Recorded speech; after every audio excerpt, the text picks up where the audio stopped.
I want to open the floor to you to just introduce yourself, um, whomever you are, your background, things you're doing currently, what you do, all the things.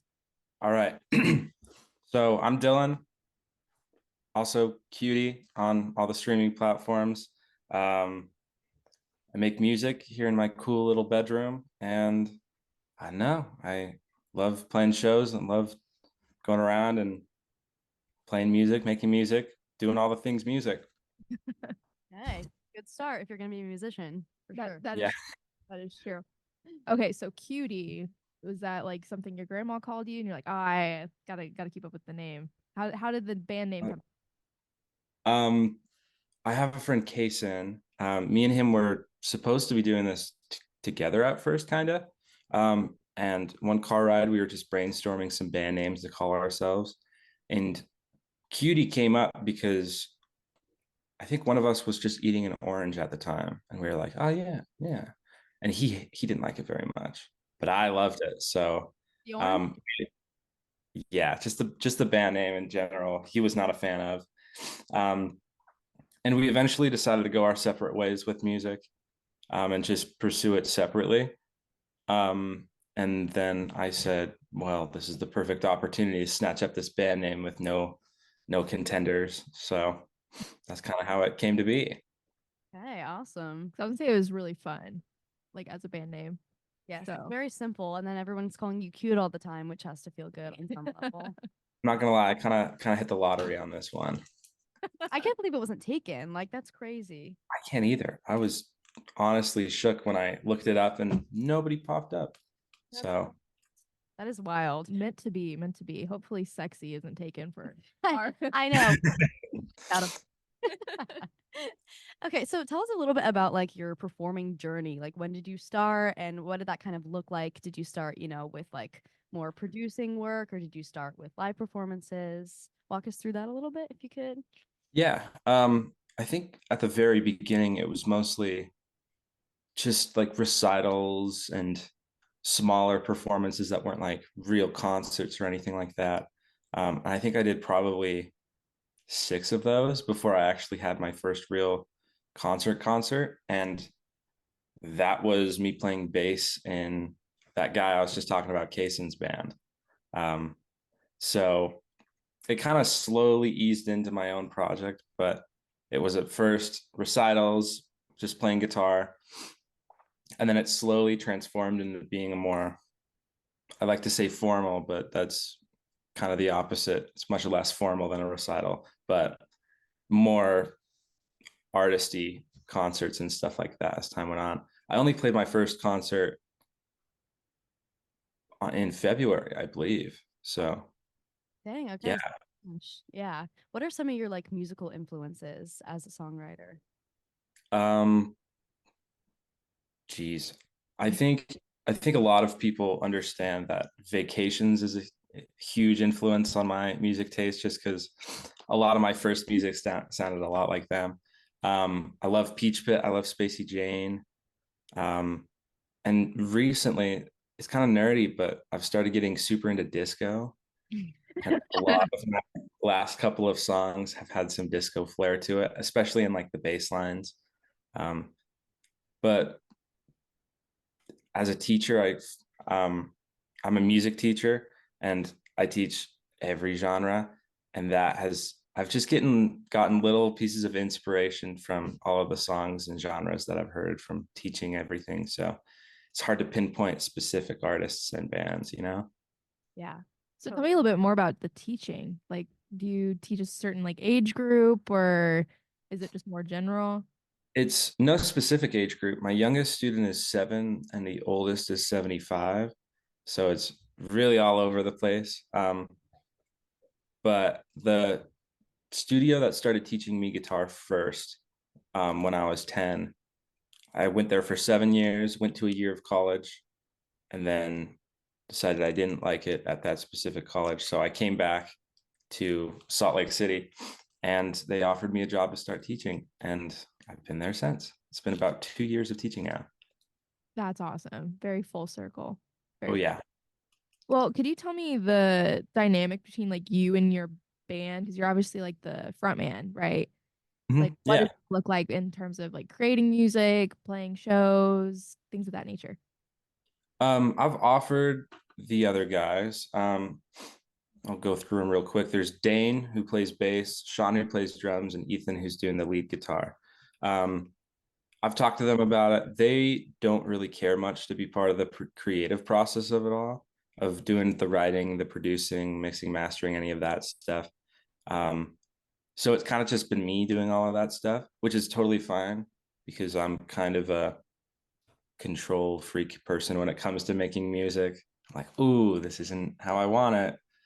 And then yeah. So it's been good on that front to just kind of have my own creative space with it all. But we're all super good friends. I met Dane in music school, and Sean happens to be his roommate. And Ethan and I have mutual friends. So it all worked out pretty good. But I think we formed technically in December. So it hasn't really been too long. Okay. Yeah, still working out the group dynamic there a little bit. I'm Yeah. curious about like that first time that you were like, this is what I want to do. Like I want to do music, I want to perform. What was that first thing that just tipped you off to it and you were like, I have to do this and move forward with this? If you could. Yeah. Uh, that first year of college that I was talking about where I moved away, I was up in Logan, Utah State University. And the original goal was to be a pilot. I think music to me was always like, yeah, this is awesome. I could never make a career out of this though, I think. So I decided to pursue commercial piloting, and I got there, was doing great in all my classes, went in for a medical exam, and they told me I was too colorblind to fly a plane, which kind of sucks, especially when a whole semester of work just went down the drain. Um, but after that, I was like, you know what? If I can't like do the thing that was my safe option, I'm just going all in with the not safe option. And then I started trying music out. You do not need to be able to see colors correctly to be a successful musician. You sure don't. Stevie Wonder did it without any vision. So Exactly. Think about him. I mean, he can do it. Anyone can do it. That is very true. That's very true. That's very interesting. So like timeline wise, like what did that look like in terms of like how old you were? um I think it was right after my 18th birthday when I was down there. Is when I got the news that I couldn't pursue it. And I had one more semester to finish out the school year. And I was just so disconnected. I didn't want to be there, got really depressed and unproductive. Um, and while I was in that stage, my mom told me about a nice music production program down at Utah Valley University, which is back home for me. And I was like, yeah, maybe. And she was like, nah, I don't think you understand what I'm saying. I'm not going to let you drop out of school to pursue music. Like, you're going to do this the right way. And yeah, so I started going there, hated the music program, switched over to business, and now I'm doing business with music on the side. Yeah, that actually leads really well into my question, which was, Hailey found you on TikTok, obviously, and you do, from what I understand, all your own promoting work, or at least the majority of it. So, I mean, that's a lot. You're kind of a one-man band here, so it's like that's a lot of different factors of the marketing and the music side of it. So, how does that process look like for you, and how do you kind of balance like promoting yourself while also just like trying to focus on the music? I feel like that would be, a tricky balance. Yeah. I think I have a lot of interesting philosophies when it comes to doing all of this. I like to think of this as much as I love music and love it as an art and everything. I know that if I want to do it professionally, I need to treat it like a business. I need to go in hard and work my butt off and work all 25 hours a day that I can.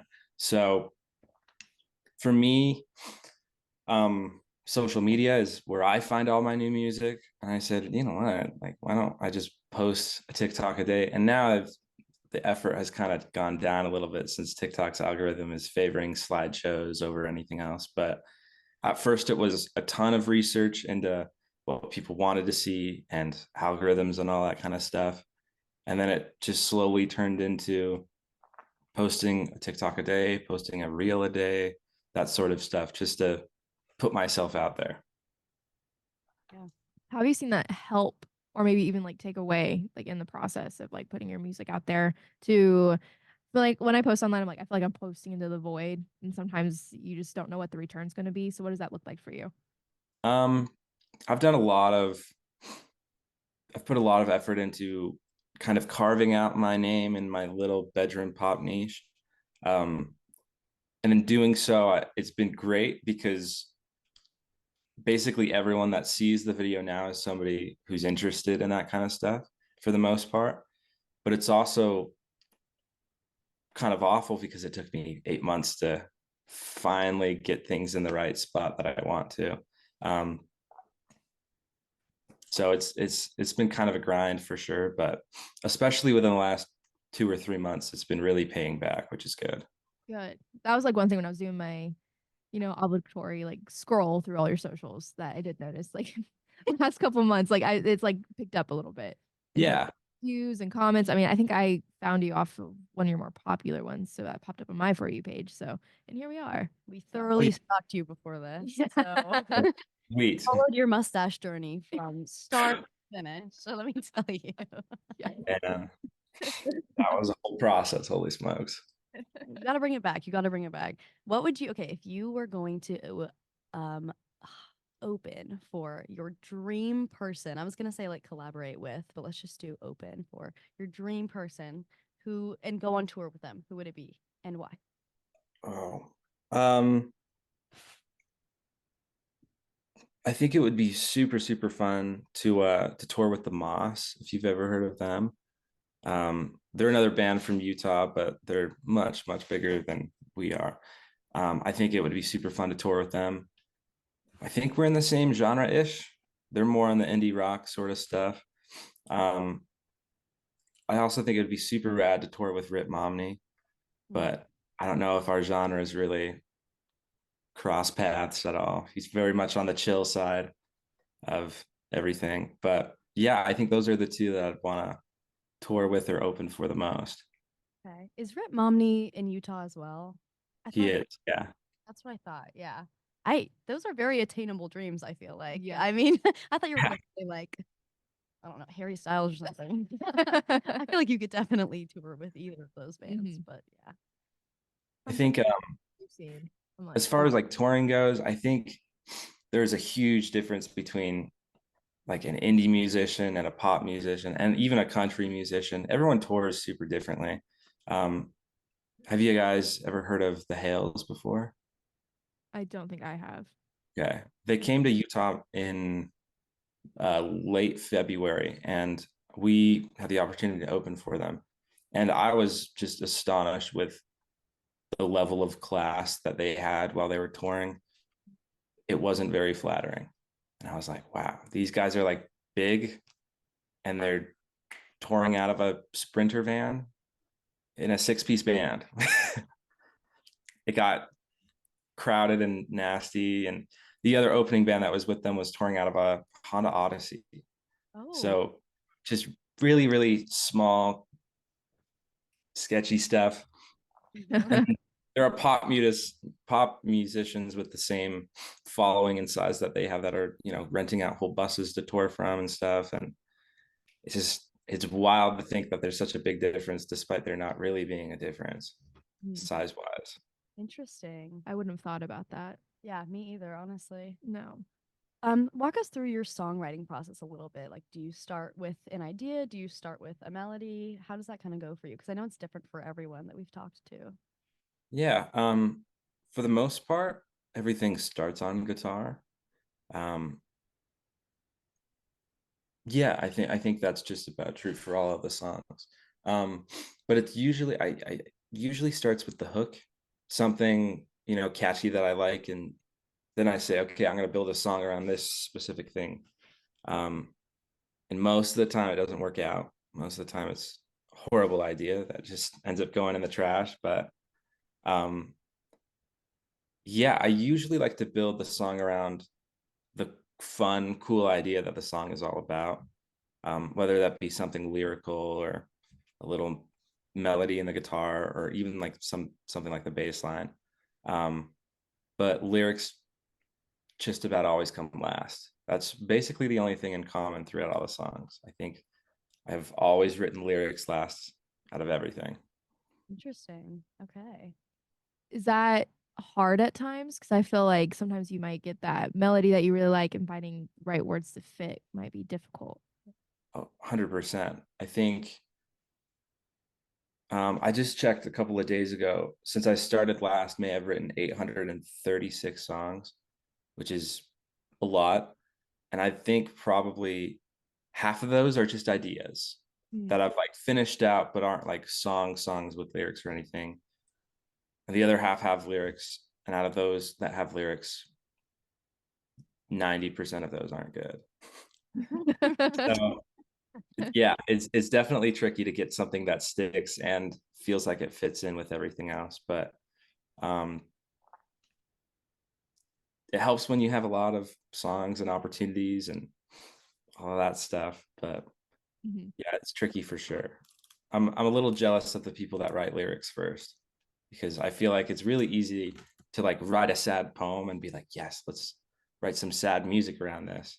But it's a little tricky to write a piece of music and say, all right, what is this?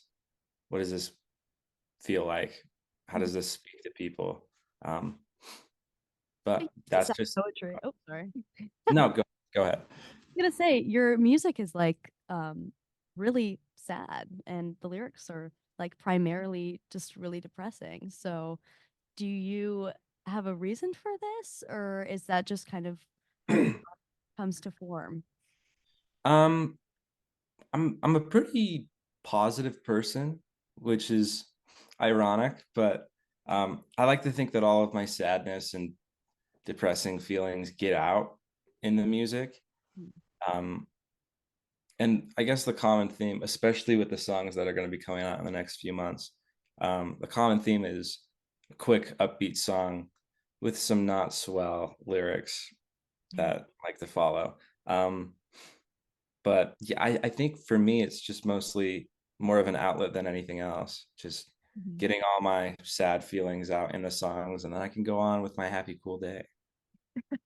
It's very interesting, like juxtaposition with like your band name being Cutie, the instrumentals being like pretty upbeat, and then like actually like at the core of the lyrics, it's sad. So that's fun. It Like, do works. you ever play with that, like Oh, visually, like with visual elements? oh, all the time, yeah. Especially during the first couple of shows that we did. Um, you get through the normal show banter, like who's excited to be here, like we're gonna have so much fun, all that stuff. Um, and especially like before the songs, when I was introducing the songs, I kind of stole this from Taylor Swift actually. She would like tell a story that leads into the song, and I started doing that, and it was a lot sadder than I remember it being when I was like rehearsing it in my bedroom. I was like, oh, people are getting upset in the audience because I'm telling a really depressing story that leads into this fun, upbeat song. But I do like to joke around a lot, and yeah, I think it's kind of funny now. I think that is fun. I don't know. I was joking with Lainey about it. My roommate struggles with that. Like, she only hears like the music, doesn't hear the lyrics, and I hear the lyrics, and sometimes I lose the music. And so like having kind of that twofold is very interesting. Oh, yeah, I feel like everyone interprets it differently. Yeah, I feel and so that is fun. yeah, it definitely works. Like in the crowd, you have people like jumping, dancing. You have someone in the back crying. So Yeah, exactly. That's Yeah. what good art does. It confuses you emotionally. No, Exactly. that's good. That's good. I think Oh, I thought you had one. I Sorry. feel like you're like we were talking over each other. No, it's okay. It's okay. Okay, so you just started performing, right? How has that been like evolving? How many shows have you done, and like have you seen that evolve as a band performing, interacting with, the crowd? Just tell us a little bit about that. um I've done 3 shows now. We've done 3. Um one of them was more showcase performance than anything else. So I don't know if that really counts as like a concert. I'll say 2.5, I guess. But the first show, I've gotten really used to performing from all the recitals, and especially teaching, since I have to perform with my students a lot. It's kind of desensitized to me. But the fear that I felt backstage to the first concert that I did was insane. I was like, oh my gosh, what if I suck? What if my voice cracks? All of that stuff. So I think probably 5 or 10 minutes into that show, I was like, we're good. This is just like every other performing experience. I mean, obviously not too much like it, but same feelings, same everything. I just got to get into the groove. And after that first one, it's been pretty smooth sailing since. I feel really comfortable on stage, and sometimes a little too comfortable. I go kind of crazy sometimes, but That's good. I mean, I guess that's better than being really awkward up there. yeah, that's a good point. Oh, I had such a good question. It was gonna be so insightful and good, and I completely forgot it. That's okay. It'll come back to you. I promise it will come back to you. I see it in your eyes. Okay. Okay. Oh wait, no. Yes. Okay. See, It's actually not insightful at all. I'm just genuinely curious. What is your favorite show that you've ever seen? Show. This is gonna sound crazy and weird, but I like You, the Netflix show. I meant like music show, but that's a great show. Oh, you meant okay, yeah, music show. My wording was confusing, but we do love that show. yeah, that is a good. We love us some Joe Goldberg. Yes. Oh, absolutely. I think the most fun I've had at a concert was, they're doing pretty well now. The band's called Indigo Waves, another band from out of Utah. I don't get out of Utah much, if you couldn't tell. But they're doing pretty good right now, and I saw them back in October, and I was floored because I'd listened to them all throughout high school and never known that they lived in Utah Wow. up until the night. It was this little Halloween music festival, and I was like, Indigo Waves. What are they doing here? What are they doing here? I don't know. Why are they here? But it was probably the most fun I've ever had at a concert because I knew all of the songs, and everybody around me knew all of the songs because they've been to their concerts before. And so I was just like, I was fully immersed in knowing everything about them and like knowing the lyrics and having a great time with the songs, as well as enjoying my first concert experience watching them. So I feel like you can't really do both of those. You either enjoy the music and really don't know the band too well, or you've seen them before and you know them really well. So I just got the best of both worlds, I felt like. Sounds ideal. Yeah, very magical. I would Yes. say. Are you like fiercely loyal to Utah bands? Yeah, I was gonna say. Ooh, I think yes, for the most part. It's not like I only listen to Utah bands. I think out of all of my music genres and tastes, Australian bands are in the lead with quantity. But I love the Utah bands. I think they're all doing really good right now. It's really competitive despite, you know, it just being a place. I feel like everybody here is trying to make music, and because of that, I feel like mine has to be better. Otherwise, I'm not going to make it, and I'm not going to get out of here. But I think that helps a lot. But it's also really fun to just know a lot of people in bands and stuff, and have people pursuing similar genres and tastes and all that. So is there like a community then? Like since I've felt like I feel like we talked about this a long time ago. Yeah. That there is a really good music scene in Utah. Especially indie rock. Like, why is Oh, it yeah. such a hub? Is You it know? Backseat Lovers from Utah? I think so. Yeah. And Yes. so very, very interesting. So is there like a community of people, like the connections? What does that look like? Yeah.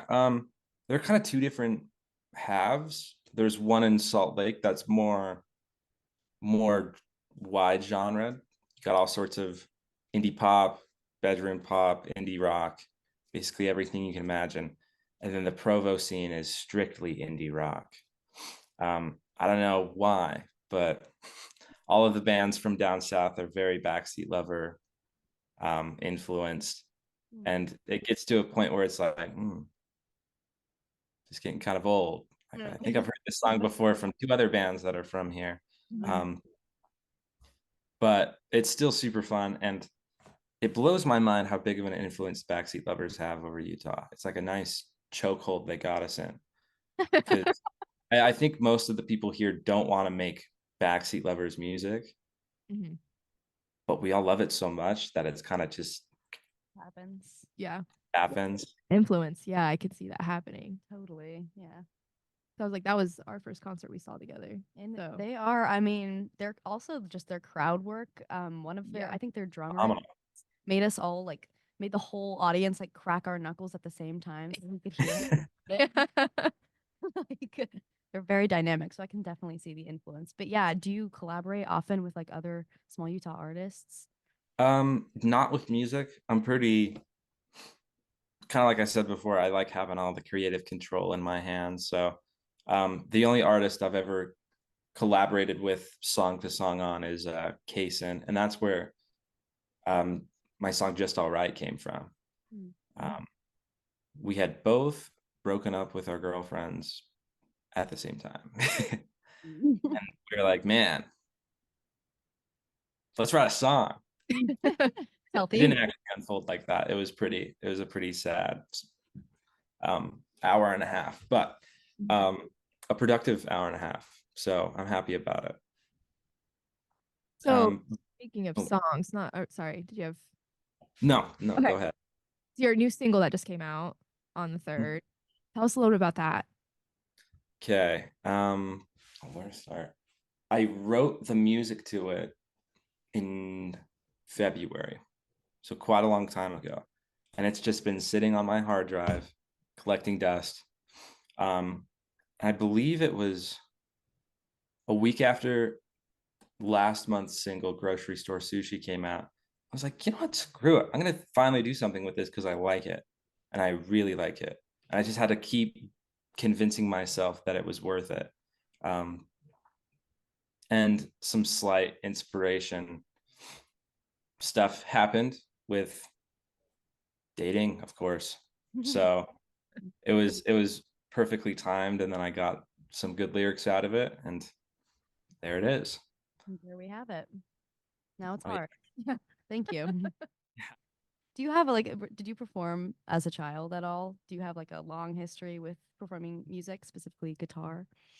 Yes. There would be these yearly recitals that studio would put on.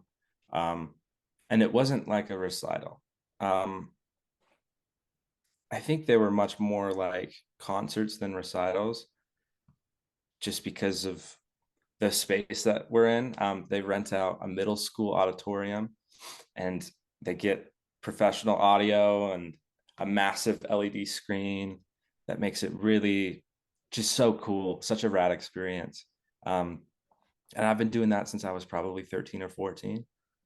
Um, and believe it or not, we just finished up the yearly recitals over the weekend. So I'm fresh off of performing 23 songs with some students and a lot of hard work setting up that stage. So Yeah, that's I, a I lot of practice. yeah, it's a lot of experience just in that. And I feel like that prepped me really well, because a normal recital, especially like piano, you're just, you have your family in the room and you're playing piano. But this is I feel like it's very blown out of proportion. It's just way bigger than it needs to be. But that's everything you ever want out of something like this. So it's prepped me pretty well. Like exposure therapy. For real. Yeah. Oh, yeah. No, that's awesome. How has like teaching fed into your music? Like that relationship with your students and just like that cultivating like who you are as a person as a teacher fed into like what you do in your art. Um, I have music that I've never and would have never discovered had it not been for a couple of my students. Um, it's just been, holy smokes, a wild ride. Specifically weird music. Stuff that like doesn't sound good on the ears. It's like very like, oh. But the more I listen to it, the more I'm like, oh, that's unique. That's interesting. I've never thought about it like that before. Just all of that stuff has given me a brand new perspective of stuff I should make. It shouldn't always be smooth on the ears. It should, sometimes make you feel super uncomfortable. Maybe that's the goal, which is kind of the opposite of what I've been doing. Really easy on the ears, but horrible lyrics. So there's been a lot of influence and kind of surprise from teaching that I appreciate a ton, but also sometimes it messes with my brain. Like, ooh, this is the type of song that they would like. That's not the music I want to make, but it's cool. But it's not the music, but it's so cool. So a lot of conflict in that too, but tons of ideas. Yeah, yeah, totally. After like every lesson, like, hey, go stream my new song. I know So you promote excited. yourself to your students. I do make a lot of jokes. I try to keep that. I don't really talk about the band stuff while I'm teaching lessons. Besides a couple of students that also want to pursue music as a passion and a career, then it's like mostly business talk with those students, which I don't know if they appreciate or hate. I should probably ask. But last week I had one kid who came in, and I think he's 10, and he was like, Dylan, how do you like get music on Spotify? Because my sister wrote a really cool song and I want to get her on Spotify. And I was like, well, that's really nice of you, buddy, but do you want me to like walk you through the whole process? And he was like, yeah. And he was like, wait, all the way through the lesson, after everything, he was like, how do you know all of this? And I was like, dude, I do it. And it is always really funny for younger kids especially to be like, you're on Spotify. So crazy on Spotify. So Did he upload your song for real? I don't think so. I don't think he has the facilities for it at the moment. I'm trying to stream it. Especially, If he says it's good, I mean, I'm trying to listen to it. I don't think she's recorded it or anything. Which put it on the track, man. Come on. Yeah, there's your collaborative opportunity. Exactly. I'll call her. I'll check. That kind of leads into my next question. You like that creative control, which I completely get. I'm very similar. But there's a lot of opportunities to collaborate with really talented people that could like cause you to grow or learn some things. Like what ideally would that look like for you? And like dream collaborations, maybe like on a regional level or maybe just like on a grand scale. Like what would be your He's dream? not getting out of Utah, okay? We Yeah. established that. I think I would love to collaborate with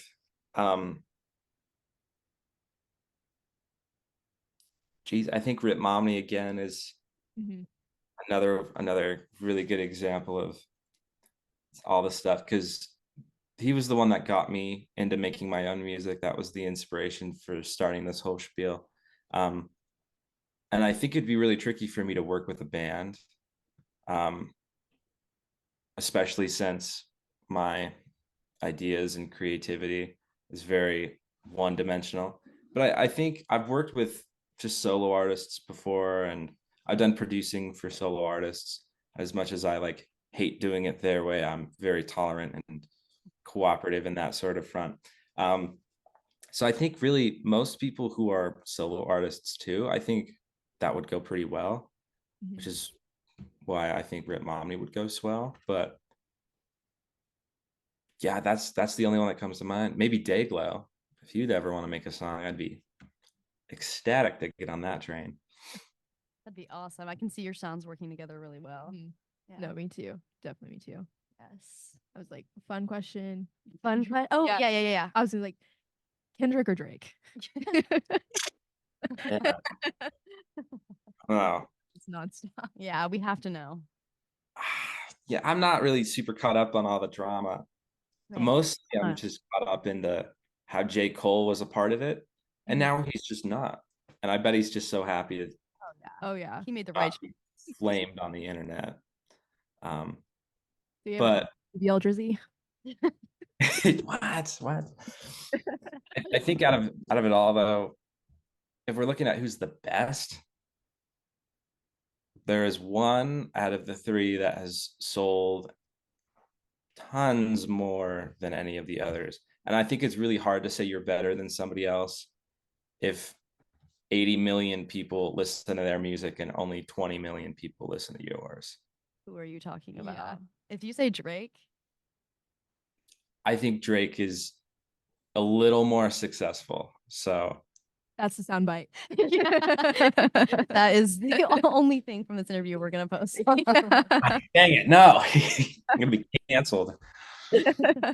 Oh, we like Drake. We like Drake. We do like Drake. Yeah. You can't Listen, argue.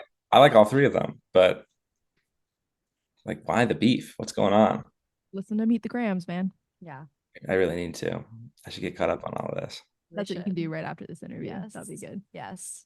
It's been super nice It's to meet you and chat with you. Yes. Yeah. What is next? Where can people find you? All the things. Basically, have the stage for self promo right now. Mhm. Okay. Instagram and TikTok, band called Cutie. No spaces, no anythings. That's where I post the majority of my updates, new songs, all that stuff, concerts, shirts, all the things. I made a challenge for myself to post one song every first Friday of every month this year, at least one song. So at the very minimum, you'll get 12 new songs this year. So just look out for that. And Spotify's Cutie. Apple Music, same thing. Awesome. There we go. And what's it Okay. going to take to get you to the Little Apple, Manhattan, Kansas? Manhattan, Kansas. Honestly, probably some money from a record company that says go out and tour. We'll get Rip Momney out here and then Yeah. yeah. Got it. We'll work If you on it. get him out here, I'll come for sure. Okay. Well, it's worth an ask, right? Exactly. Well, thank you again. We really appreciate Yeah, it. of course. Thanks for having me. This was a lot of fun.